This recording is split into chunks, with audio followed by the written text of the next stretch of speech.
Tinapos ang Jukes Pilipinas 3-on-3 team on a winning note.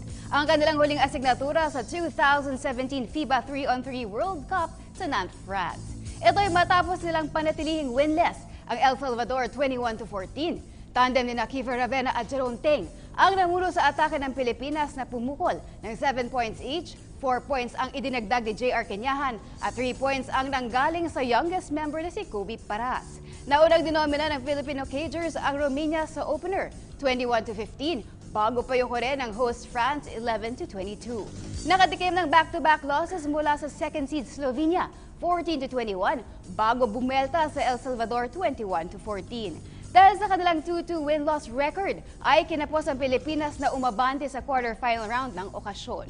Tumapos na nasa share of 3rd to 4th places ang Philippine squad kasama ang Romania. Inangkin ng Slovenia ang top spot sa Group B dahil kinolekta nitong 82 points. Habang second spot naman ang host France na nakalikom ng 81 markers.